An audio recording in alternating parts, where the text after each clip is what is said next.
La stabilité, c'est vraiment un point très important pour notre vie chrétienne si on veut aller loin, si on veut ne pas abandonner, courir notre course jusqu'au bout. Et quelquefois, ça peut sembler être comme un détail, mais vraiment, il y a une puissance dans la stabilité qui est formidable. Et la stabilité, contrairement à ce que certains peuvent penser, c'est pas être immobile. Non, on va pouvoir se déplacer tout en étant stable, mais on ne va pas être constamment agité, constamment en train de papillonner à droite et à gauche, juste selon nos propres envies.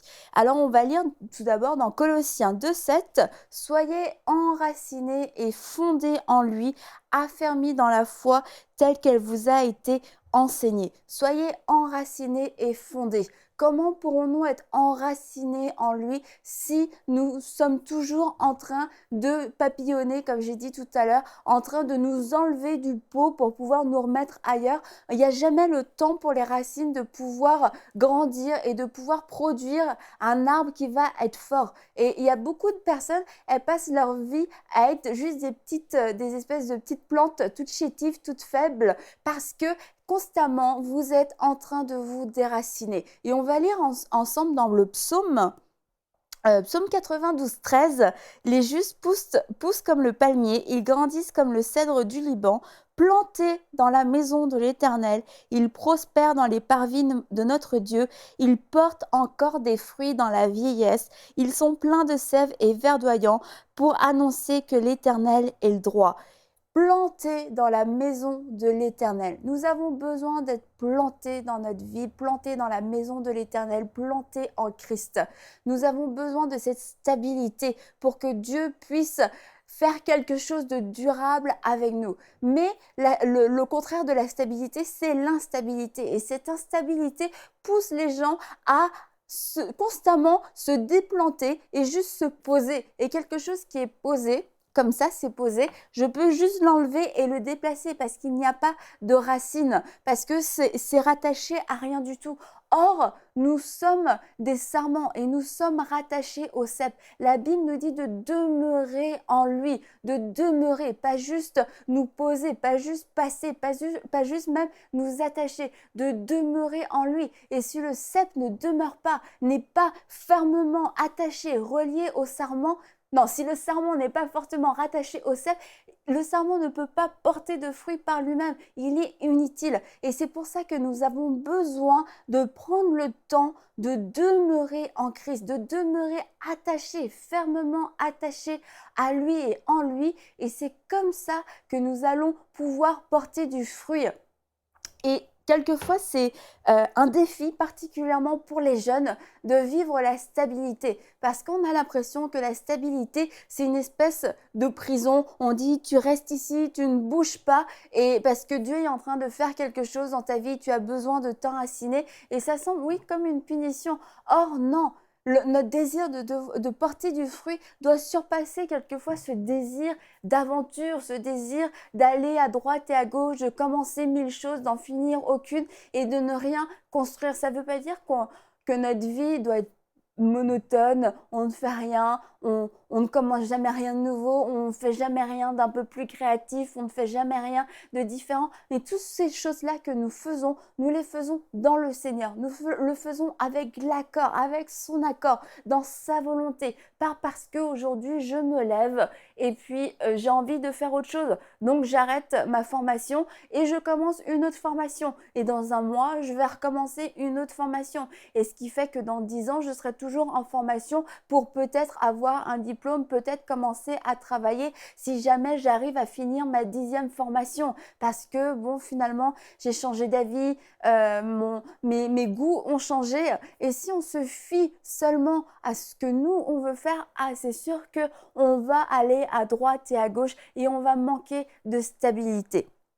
Et on lit dans Hébreux 10, 35, un des éléments de la stabilité qui va être la persévérance. Hébreux 10, 35, n'abandonnez donc pas votre assurance qui est porteuse d'une grande récompense.